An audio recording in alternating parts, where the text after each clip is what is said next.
Didik TV KPM. Yang mana segmen terakhir ini dia akan menyentuh berkaitan dengan subtopik yang terakhir yang cukup penting. Kita dah tahu tentang kepentingan, kita dah tahu berkaitan dengan ciri-ciri ataupun keistimewaan akidah yang betul yang kita pilih iaitu akidah Islam, dan seterusnya yang terakhir ini segmen keempat ataupun topik yang keempat nak menjelaskan atau nak menerangkan tentang apakah kesan sekiranya kita menyeleweng ataupun berpaling daripada akidah Islam yang sedia ada. Baiklah, kita akan lihat akan ada di sana ada lima poin berkaitan dengan kesan menyeleweng ataupun berpaling dari akidah yang betul. Baik, kita lihat yang pertama. Okey, kita minta bantuan murid yang berada di Google Meet. Mungkin Aidil, okey. Aidil angkat dulu. Okey, Aidil. وقوع الإنسان في المحظورات والأوهام والخرافات. Baik. Maksud dia? Manusia akan terjebak dalam kesesatan, keraguan dan khurafat. Baik, terima kasih Aidil. Yang pertama, kesan kita berpaling dari akidah yang betul ni, yang benar, dia akan menyebabkan kita manusia ni akan terjebak dengan kesesatan, dengan kerosakan, bahkan perkara-perkara khurafat pun kita akan mudah terjebaklah. Sebab apa? Sebab tiada pegangan akidah yang betul dan kita tidak mengikut apa yang telah ditetapkan dalam Islam. Baik, bagus. Nafi. Yang kedua, apakah dia kesan dia? Siapa yang nak baca? Okey, Nasuha. Dakhulul insanan nar fil akhirat. Maksudnya manusia akan masuk ke neraka di akhirat. Baik, simple, mudah aja. Yang kedua ni, kesan dia adalah terhadap orang Islam ni, kesan terhadap kita orang Islam ni yang tidak berpegang dengan Islam, akidah Islam ataupun berpaling daripada akidah Islam. Kesan yang kedua adalah kita akan dimasukkan ke dalam api neraka Allah Taala. Kerana apa? Kerana kita berpaling daripada akidah yang betul. Akidah tu dah ada dah cantik, tapi kita berpaling, kita ingkar, kita melawan ataupun kita menentang akidah Islam atau apa sahaja yang ada dalam akidah Islam, maka nerakalah tempat yang Allah Taala sediakan untuk kita. Nauzubillah min zalik. Baik, yang ketiga. Okey, silakan. Okey, baiklah, Hamiza. Faqdul insan asy'ur bimahabbah lillahi wa rasulah sallallahu alaihi wasallam. Manusia akan hilang rasa kasih sayang kepada Allah dan Rasulnya. Baik, bagus. Terima kasih, Hamizah.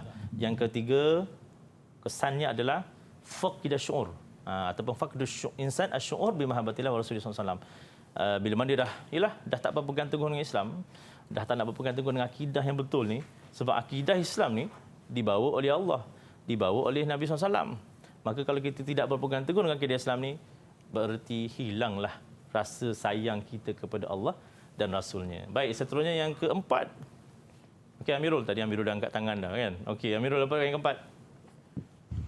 Al insan ila al a'mal kufur wal bid'ah. Baik, apa dia? Maksud dia? Manusia akan cenderung kepada kufur dan perkara yang Bertentangan. Okey, baiklah, terima kasih. Amirul. Baik, bagus. Yang keempat ni pula, bila dah jauh daripada agama, jauh daripada akidah Islam, yang murid sekalian, kesan dia yang keempat adalah kita ni manusia ni akan apa? Mailun insan ila amal bid'ah wal kufur. Kita akan cenderung untuk melakukan amalan-amalan atau perkara-perkara yang mensyirikkan Allah Taala dan perkara-perkara yang bid'ah, yang bersalahan dengan agama. Maka penting untuk kita nak terus berpegang teguh dengan akidah Islam supaya kita tidak terjebak dengan perkara-perkara yang boleh menyebabkan akidah kita rosak. Dan yang terakhir, yang kelima, ni semudah. Siapa yang nak yang kelima ni? Siapa yang laju? Okey, silakan. Silakan. Aidil lah. Nampak Aidil, mulut dia macam nak baca. Okey, Aidil. Al-jur'atu ala mukhalafati au imirillahu wa nawahi. Okey, maksudnya?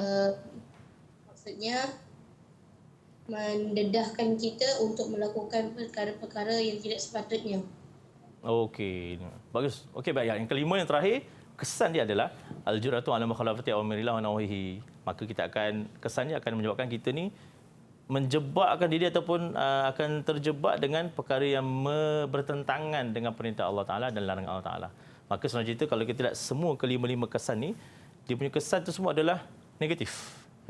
Menjauhkan kita daripada agama, kita tak cintakan Allah, tak sayangkan Allah Ta'ala, masuk neraka dan sebagainya lah. Kesan-kesan ni semua jelas memang akhirnya menyebabkan kita ni jauh daripada Allah Ta'ala, na'udzubillah min zalik, dan akan menyebabkan kita ni dimasukkan ke dalam api neraka Allah Ta'ala. Takut gitu Ustaz bila mana kesan-kesan ini terkena kepada orang yang orang kata berpaling daripada akidah Islamiah. Baik Ustaz, jadi kita macam biasa kita nak uji murid-murid kita adakah mereka ni benar-benar memahami subtopik yang Ustaz telah ceritakan sebentar tadi. Apa kata kita uji mereka Ustaz? Okey, boleh. Okey, silakan Ustaz. Sediakan pun uji minda untuk mereka. Untuk mereka yang berada di rumah pun sama, murid-murid berada di rumah pun boleh sama-sama jawab uji minda yang akan ditanya kepada murid-murid yang berada di Google Meet insya-Allah. Baik, kita lihat. Okey. 2 soalan juga. Soalannya mudah aja tapi kita lihat apakah rakan-rakan kita, murid-murid yang berada di rumah dan juga yang berada di Google Meet boleh jawab ke tidak. Okey. Okey, soalan yang pertama. Tadi yang masih belum dapat bintang lagi siapa? Hamiza. Okey, Hamiza. Cuba jawab untuk soalan yang pertama ni. Dukhulul insan kosong fil akhirah. An-nar ke jannah? Kesan. An-nur. An-nar. An-nar. Maksud dia apa? Maksudnya apa? Maksud dia tadi? Maksudnya neraka. Neraka. Okey. Kalau kita lihat maksud dia dukhulul insan, pilihan jawapan Miza adalah an-nar fil akhirah. Manusia akan masuk ke dalam neraka di akhirat. Betul ke salah? Okey, betul. 1 bintang untuk Miza. Okey, so dah 3 bintang dua bintang jugalah sama macam Soha dan juga Aidil. Dan yang terakhir. Okey, ini peluang Amirul Haikal lah. Dia berjaya ke tidak untuk menambah bintang dia. Okey. Soalannya mailul insan ila amali wa bid'ah. Amal kosong bid'ah. Apa gagak jawapan yang tepatnya? Haikal. Okey, mana satu jawapannya? Al-kufur. Al-kufur. Okey, kufur maksud dia apa?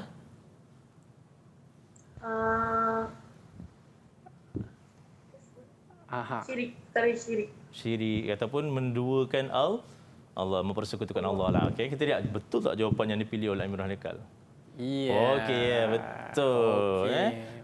Jawapannya adalah kufur. Maknanya manusia ni akan cenderung untuk melakukan amal-amalan yang kufur dan juga bidah, iaitu menyalahi Islam. Okey, itulah dia. Tahniah kepada semua. Tahniah kepada semua yang dapat menjawab soalan. Baik Ustaz, mungkin kita pun dah alhamdulillah dah boleh faham kan kenapa kita kena solat sebagainya. Mungkin Ustaz boleh beri sedikit rumusan dalam topik perbincangan kita pada hari ini. Silakan Ustaz. Okay, baiklah. Terima kasih Iman. Baiklah, untuk topik pada hari ini adalah tajuk pertama dalam Usuluddin Tingkatan 1 ni.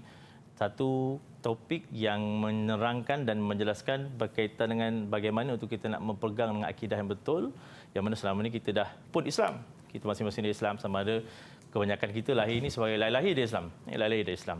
Jadinya kita tak naklah Islam yang kita anuti ini hanya semata-mata atas nama Islam sahaja. Jadi kita kenalah belajar, kita kenalah tahu ciri-ciri Islam yang ada tu, yang macam mana kita nak tahu akan kepentingan berakidah, apakah keistimewaan Islam dan apakah dia yang terakhir tadi kesan sekiranya kita jauh daripada akidah Islam ataupun kita tidak berpegang dengan akidah betul. So, bila mana kalau kita jelas akan ke semua tiga-tiga perkara ataupun 3 subtopik yang terakhir yang penting tu, maka insya-Allah akidah ataupun Islam yang kita anuti ini benar-benar tulen dan benar-benar menepati apa yang dibawa oleh Nabi SAW dan yang dikehendaki oleh Allah Subhanahu Wa Taala. Masya-Allah. Baiklah Ustaz. Jadi bagaimana dengan pentaksiran murid-murid kita pada hari ini Ustaz? Berapa bintang Ustaz bagi ni? Jadi kalau lihat pada prestasi mereka tadi ni, sepanjang kita berbincang dan kita belajar tadi, kesemua murid-murid 4 ni kalau kita lihat dari segi uji minda yang dijalankan, kesemuanya memperoleh 2 bintang. Wow. Dan respon yang diberikan oleh mereka kalau kita lihat memberikan respon yang baik dan memberikan makna yang baik, maksud yang baik, bacaan yang baik, maka Ustaz tambah lagi 1 bintang kepada semua. So, semua dapat 3 bintang pada hari ini. Tahniah kepada semua murid-murid kita pada hari ini. Baik Ustaz, di manakah kita nak dapat orang kata bahan-bahan pembelajaran kita pada hari ini Ustaz? Baiklah, untuk murid-murid yang berada di rumah, bolehlah dapatkan semua bahan-bahan, aktiviti-aktiviti murid dan sebagainya boleh dapatkan di Sumberku KPM. Didik TV KPM.